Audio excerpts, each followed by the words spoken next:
24 hours till kickoff. The Tulsa game is almost here, and we're breaking down everything to do with the Tulsa game right here on Locked On Huskies. You are Locked On Huskies, your daily podcast on the Washington Huskies, part of the Locked On Podcast Network, your team every day.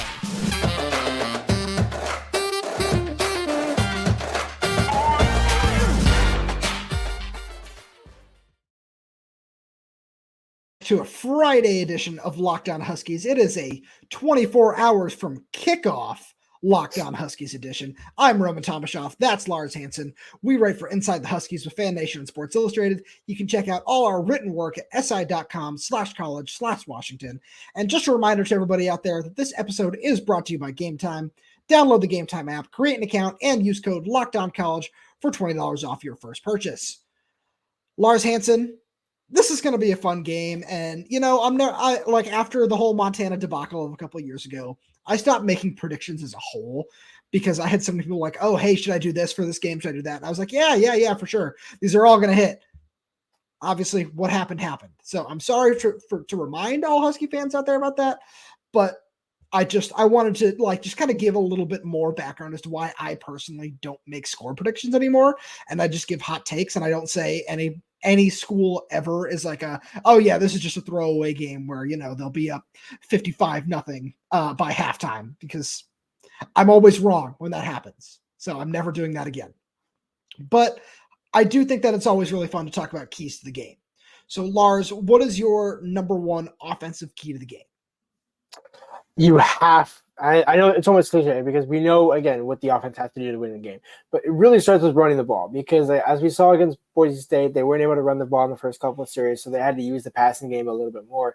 But I think just for the good of the offense and the good of kind of what Ryan Grubb really wants to do, it would be nice maybe if the first touchdown was a rushing touchdown, or maybe if the first couple were a rushing touchdown, where you're not necessarily saving Penix's arm, but you're allowing him to maybe have a few less throws but still take those deep shots, and you're kind of using the run as a tempo setter just to kind of split things up and certainly in the second half, right? I think you kind of go for this game is you want to have the game over heading into the third quarter so that you can really try to work in Daniel Legato, work in Will Nixon a little bit more, get Dylan Johnson maybe even a couple of carries, Sam Adams as well. You got plenty of guys at the running back room, so you might want to get them a few carries just so that if you call upon them later in the season, they at least have some game experience to work back with. See, I was going to go just similar to that direction and just talk about the offensive line, because that was one of the things that early on was, a little dicey in the sack early on where, there's Jalen McMillan said something about I ran the wrong route. And, that was on me. But I that's just what I want to see shored up early on, where I wouldn't be surprised if Julius Buelow gets the start in this game. I'm sure it'll end up being Nate Calippo, but just to, just switch things up and just have the coaching staff do a little bit of experimenting up front and just say, okay, well, this is what we like here. Obviously, Parker Brailsford was awesome at right guard. Mateo Mele was really solid at center, and then the bookend tackles. But just having that fifth guy in there, this is the person that we're positive that is going to be the fifth starter moving forward. Just kind of for that chemistry. I know I've talked about it on other shows this week, just having that extra just layer of chemistry and trust with every member up front. And against the Tulsa pass rush that I wasn't super impressed with when I looked at it on film. So it's just keeping a clean pocket and making sure that not only Michael Penix is protected, but as you said, the running backs as well, just making sure that, that there are some big lanes out there for them to run through. Yeah, and the ironic part is a couple of Tulsa players have a Washington connection, and even Brody Reese also as well. So I think there's a few other kind of maybe extra motivated players on that Tulsa defense to get after Penix. Nothing against Penix, right? But I think especially when you return home for the Simon brothers, that you might want to show out a little bit, get some pressure. And so I think just being able to kind of maybe stop also the second level pressure, because I don't necessarily think we're worried about that front and forward, but it's kind of what do the linebackers do? Are they able to maybe have a blitzing safety that throws Penix off and things like that? So I think also kind of just having that extra pickup, and that also goes back to the run protection, right? Who's that running back that's able to pick up those blocks and those pressures? And so I think if they're able to manage that, the keys, the game plan is simple, right? Just execute the offense. Easier said than done, obviously. But again, when you look at the spread being over 30 points, I think it's clear which way this game should go. just a matter of, okay, just do what you got to do. Just do your job. Yeah, just do your job, get a 28-point lead, call it a wrap, and then, let Dylan get some more experience, get the backups in, and call it a day. Right. And, kind of in that vein, when we talk about executing the offense, the one thing that I also really wanted to see was, because this is that time for just kind of feeling things out and just, okay, what do we like with this? What do we like with that? Where I want to see if Ryan Grubb kind of does different things to try to manipulate the clock, where obviously the new clock rules, it doesn't feel like they've changed a whole ton just from some of the early games that I personally have watched, where I know that other people feel differently, but just from especially watching the Washington game and being there, it didn't feel very different when they played Boise State. I didn't notice a lot of differences like straight up. And so it's something where I don't think the coaches really did either, but it's something where moving forward, especially in, bigger games, USC, Oregon State, Utah, those games that are going to be there later in the year, you want to figure out how you're going to deal with the different clock now. You don't want to save it and wait for then. And this is that time where against Tulsa, against Boise State last week, they probably did it a little bit and we just didn't necessarily see it. But it's, what is the coaching staff, Ryan Grubb specifically, going to do in some of these scenarios where, we actually really want to put together a drive in like a 2-minute drive or something like that. And we want to make sure that we control the clock. How is that going to happen? Right. And I mean, I think you couldn't have anybody better at the controls to do that than Ryan, because he's kind of been not a master of that, but that's kind of one of the things that Washington offense is predicated upon. They're comfortable letting that clock wind down. Like Penix and all those guys with the motion that they have, they're actually pretty used to doing that.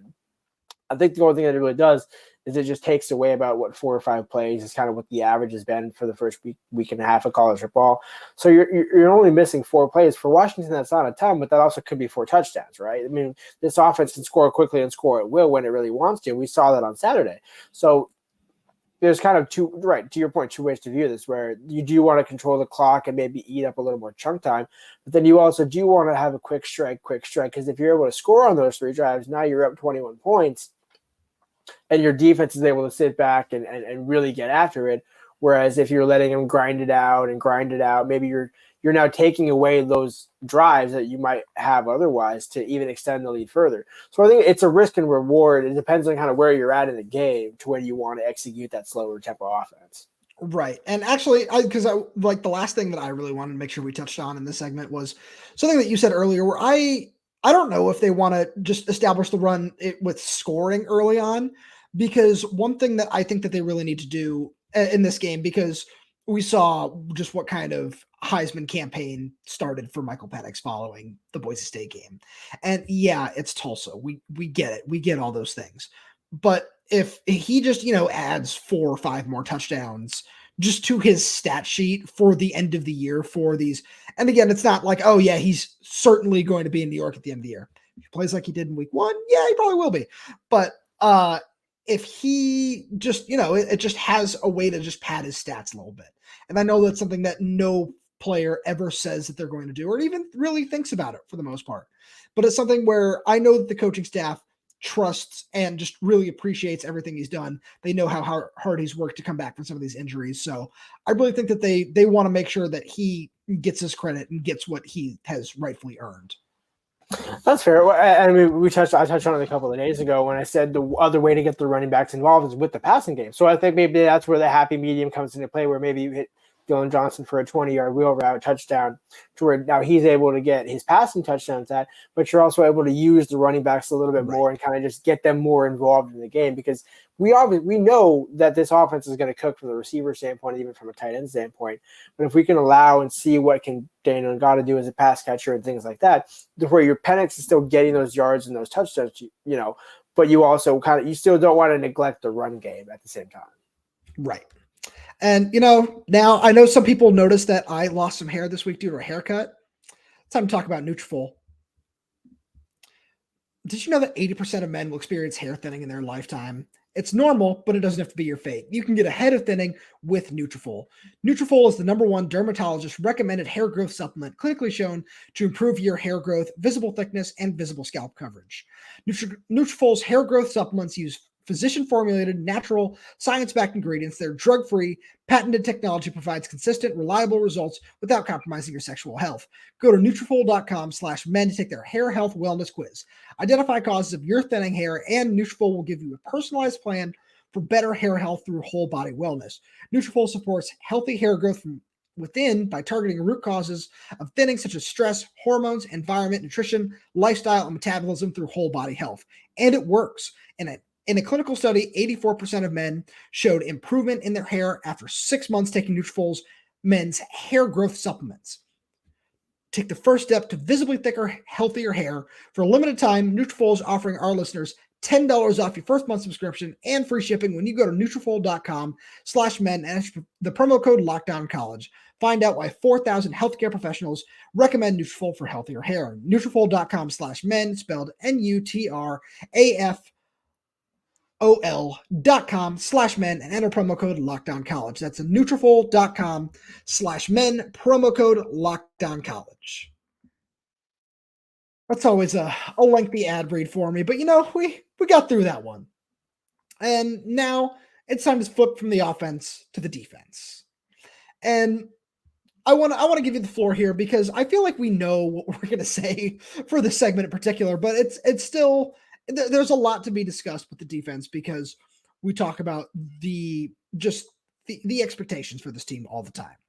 So what do you think would be number one on the list of this is what you want to see against Tulsa, I guess would be the way to frame the question. I mean, I think when you look at Tulsa's offense, there's two quarterbacks that they have, the redshirt freshman, Carter Williams, and I believe Braylon Braxton, as a sophomore, who got hurt, but sounds like he's almost day-to-day to have the coach's cliche. It sounds like they will probably both play potentially on Saturday, so I think I'm not necessarily concerned about that because where Tulsa's offense actually is predicated upon is running the ball. Jordan Ford had over 100 yards, but it was 119 yards and a touchdown, albeit against Arkansas Pine Bluff. But again, I think when you're coming to Washington, they also have two other backs behind him. And that was also kind of the thing about Boise State. Once George Kalani went out of the game or, kind of got dinged up during the game, Boise didn't necessarily have as effective as a run game.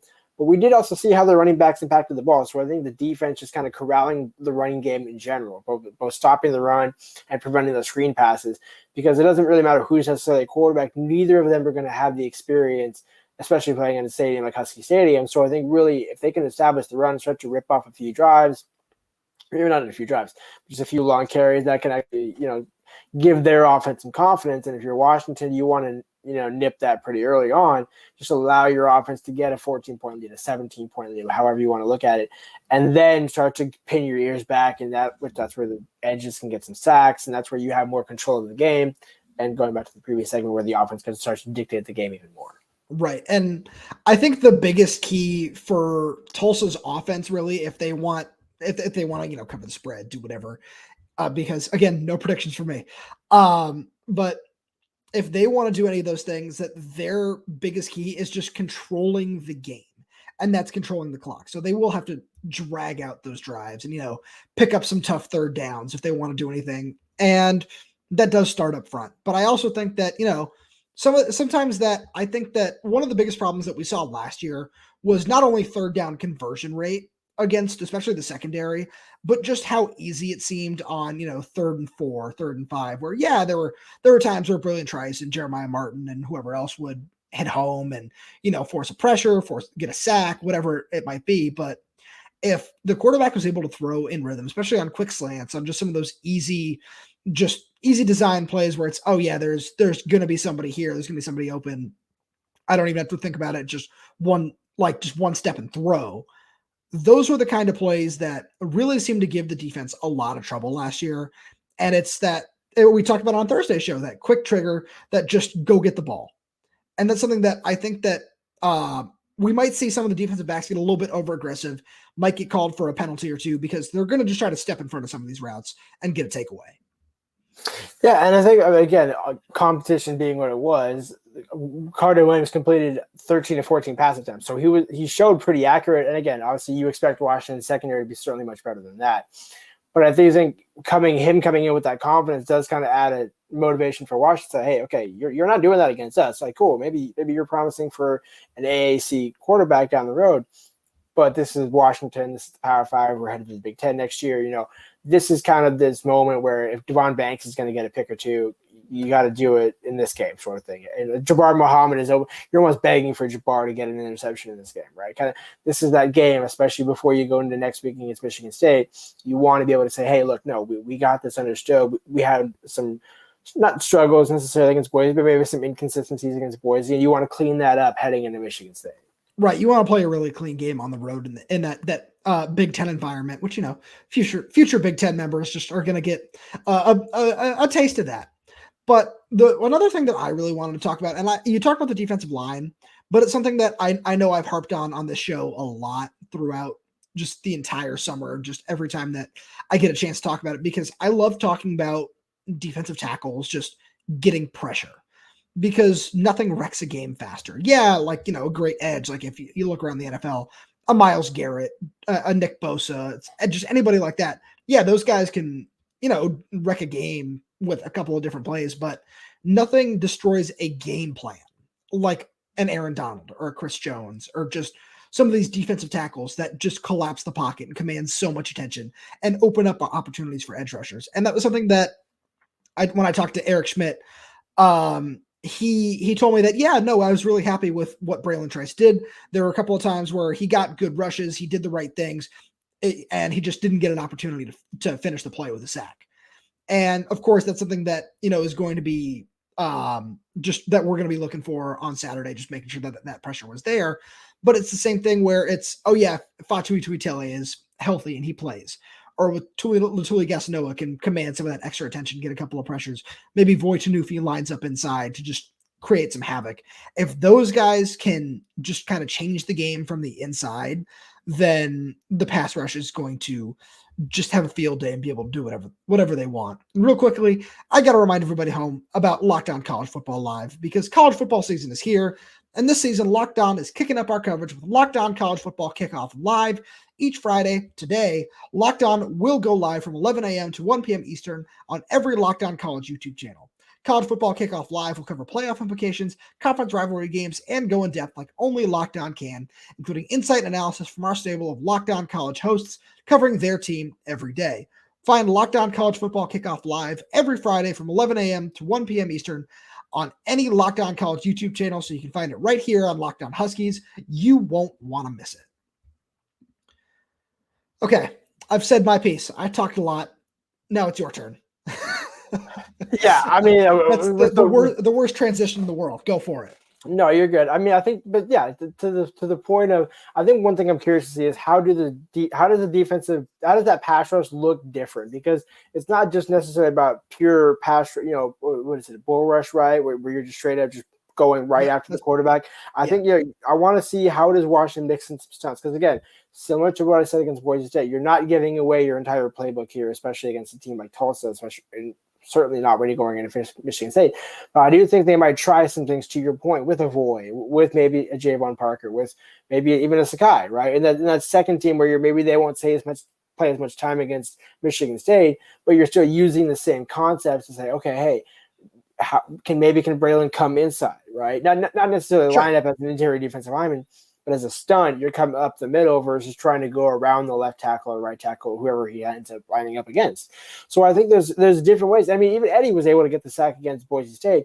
So is this a weekend where maybe Alfonso or Carson Bruder or who knows? Maybe Raylan Goforth wants to decapitate somebody again.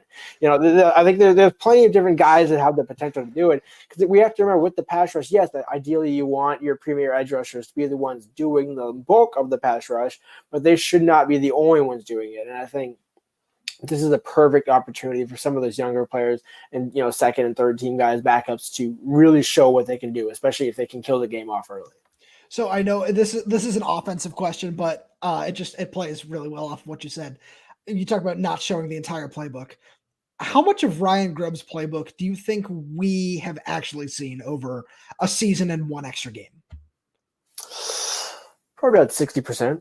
Oh, okay. I was going to go like 45. I don't think we've gotten 50%. The reason I say I think it's a little above 50 is because no matter where Ryan's been, this offense has kind of looked the same. I mean, if you go back and watch the tape from Fresno State or even further back, Eastern Michigan and things like that, a lot of the concepts are still the same, but the new wrinkles that Ryan has in his playbook, and I know the things that Ryan has come up with during the offseason, and especially with everyone coming back, there's so many potential. We saw it against Boise State with Jalen McMillan rifling in a 10-yard completion to Jack Westover. That's just that's the 10% tip of the iceberg that we haven't seen. So I think there's still a lot more to go from that perspective. But I think in general, I mean, again, he's not going to add a ton more. I think there's still plenty more in the book. But in terms of like what we've seen, I think what opposing coaches will always say, yeah, what you're getting from Ryan Grubb. He's always going to add a thing or two, kind of like Chris Peterson back in the day, where Chris Peterson, what you're getting. Yes, you're going to get some trick plays, but you also know just naturally what is the offense going to deliver. So I think it's above 50%, but I still think there's plenty more in the tank, to your point. No, I like that a lot. Husky fans, if you're still looking to get tickets to tomorrow's game, or I almost thought that this was coming out on Saturday. So that's on me. It's like, wait, hold on. My days are all mixed up at this point in time. But if you're still looking to get tickets, the best place to go, it's Gametime. And it's because it takes all the stress out of buying tickets. Gametime is the fast and easy way to buy tickets for all the sports, music, comedy, and theater near you. With killer deals on last-minute tickets and their best price guarantee, you can stop stressing over the tickets and start getting hyped for the fun you'll have. Maybe at Saturday's Husky game, because you can see some great things, like maybe you'll get some flash deals and some last minute tickets, and you can get great images of your seat views, and you can plan your whole game day experience around that. And that's why Gametime is the fastest growing ticketing app in the country, because you can get images of your seat before you buy, so you know exactly what to expect when you arrive. You can buy tickets in a matter of seconds, just 2 taps and you're set. Tickets are sent directly to your phone, so you never have to dig through your email. Snag the tickets without stress with Gametime. Download the Gametime app, create an account, and use code LOCKEDONCollege for $20 off your first purchase. Terms apply. Again, create an account and redeem code LOCKEDONCollege for $20 off. Download Gametime today. Last minute tickets, lowest price, guaranteed. Ooh, all right, we're getting there. I mixed up my dates. I thought it was Saturday, and I was going to say, all right, because I almost did it again. I almost said, all right. What are we going to see on game day here? But Lars, do you want to kick it off with a score prediction, or do you want to do hot takes first and then do that at the very end? Well, I mean, I think, kind of almost similar to what we'll go score prediction might as well, but because I think it kind of ties into the bold take. I think, again, we've seen if Washington can hang 50 on Boise, there's a fair shot you can hang 60 on Tulsa. Now, I think, will that happen? I think I'm torn, because again, that also did take a couple of defensive turnovers, so that means the defense also has to play its part. I think obviously this is kind of the game to do that, but as you mentioned, where it's like, okay, well, maybe Tulsa bleeds the clock a little bit. If they're able to do that, that takes away 2 or 3 drives, 2 or 3 touchdowns, and instead of 62 or 65, you're looking at 48-52, right? Somewhere in that ballpark. So I think my bold prediction would be Washington hit 60. Oh, but that's I don't know how confident I am in that, and I more or less think, okay, if they happen to get 56 again, I wouldn't be surprised, right? They don't necessarily get to that 60 mark, but I think level of competition being what it was, as long as Washington can execute and doesn't necessarily have a couple of lagging defensive drives, they should be able to get there. No, I like that a lot, because that makes me feel better about what one of my bold takes is. Because, and anybody who watched our short that we did before the Boise State game previewing that knows that I touched on Denzel Boston, who didn't necessarily get any targets, but was on the field a lot. And I think that this could be the Denzel Boston game. I think he scores twice.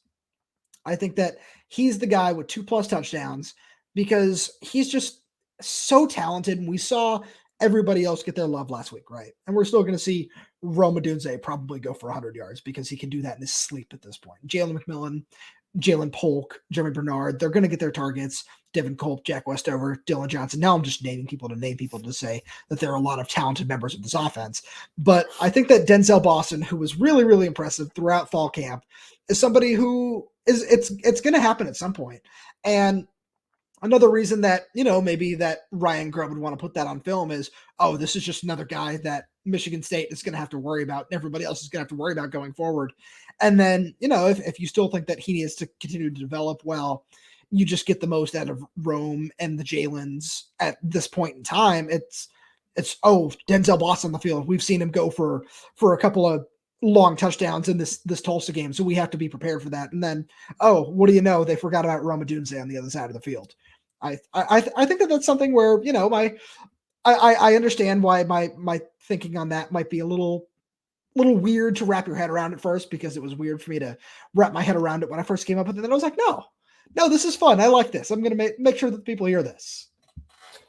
Yeah, I'm honestly surprised you didn't have that exact same prediction, but just with Jeremy Bernard. Like, because I mean, but because at the same point, I think especially if he's able to, the curious thing that I'm honestly intrigued to see is, we touched on it a couple of days ago, how does Tulsa's special teams attack how Washington clearly is able to just potentially house it on almost every kickoff return. We only took two kickoffs before that happened, before Tulsa started. It only took the one. Right, exactly.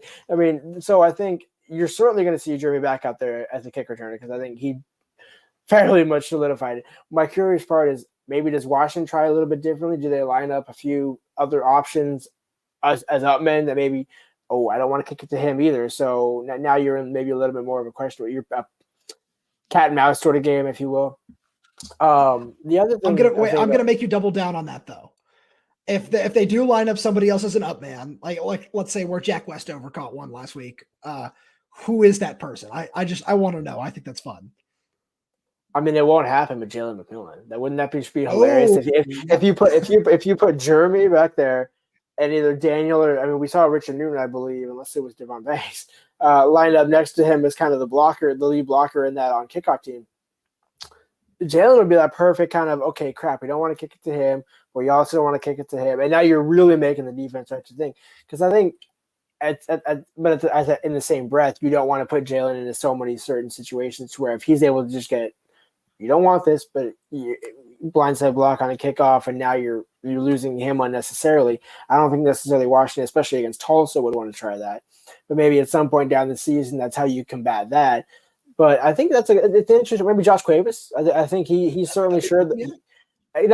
Not again to knock Jack Westover, but because again, sure. I think almost in the same breath, you don't want to necessarily have Jack Westover out there when Josh Cuevas clearly showed he can run and scoot. Just put the ball in his hands and take off. So I think he's another guy that has the potential to be that kind of unique guy on kickoff coverage.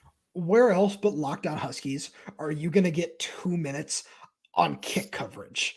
No, nowhere else. Just nowhere else in the world. If there's one reason you need to hit that subscribe button, it's that right there, because you are not hearing that on any other Husky podcast. I guarantee you that. No offense to any other Husky podcast out there. They all do really great work, but you're not hearing 2 minutes on kick coverage anywhere else but right here. All right. I do have one on the defensive side, and it's not super bold, but I think that I want to say that Jabbar Muhammad gets his first interception in a Husky uniform. It's going to happen at some point. I think that the Husky defense, who we saw them get 2 picks against Boise State. Yeah, one of them was, it was a great play by Carson, but also just kind of a dumb throw by Taylor Green. But there's an emphasis on forcing turnovers. And I think that Jabbar Muhammad, who has proven to be a leader in the secondary, just really a super talented corner. The film, each time I go back and watch a little bit more, I'm even more impressed by everything it was that he did. And I think he's going to step in front of one and get a pick on Saturday. I mean, yeah, to your point, I think I had that. Did I say Jabbar would have 1 or 2 against Boise State? Yeah. I think it was to the point where Devon Banks has 4 PBUs, probably 1 or 2 of them could have been interceptions. So, we hit on that a couple of days ago. They just got to finish. Jabbar's got to clinch it. But again, when you only get 4 targets and one of them is catchable, it's like, okay, what else am I supposed to do? You don't want him to become unsound, and then that messes up the rest of the defense. So I think he's got to take what the offense gives him, and hopefully one of them is an interception. You got any other bold predictions for the people out there? They win the game? No. No.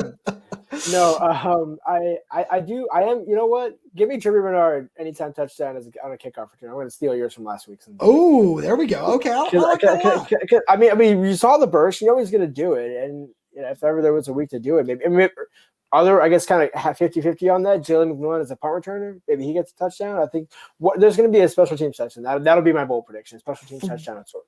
3 minutes. 3 minutes of special teams coverage. Where else but Locked On Huskies? And I think that's a great place to just end this show. Send everybody out with what they came here for: special teams talk. Because what else is there to football? Offense, defense? No, who cares? Lars, I want to thank you for being here with me again, as always today. For everybody out there, all you everydayers, we really appreciate your support. We really hope you're enjoying the show. Let us know. Like, comment, subscribe. Just let us know wherever you get your podcasts, Apple, Spotify, YouTube, wherever you are watching or listening, leave us some kind of review. Let us know how we're doing. We really are trying to improve and trying to be the best podcast that we possibly can be every single day. So the more that we hear from you and the more that you subscribe and just show your appreciation for us, the more that we will continue to just try to improve and try to do the best we can to make sure that this is the #1 Husky podcast on all of the interwebs out there. And with that being said, please make sure you subscribe to us on YouTube, Spotify, Apple, Amazon Music, wherever it is, wherever you're listening to it. Please make sure you hit that subscribe button. It really helps us out a lot. And so do your 5-star reviews, comments, everything else. We'll probably have a mailbag at some point again next week. So get your questions in too. We'll talk to you soon.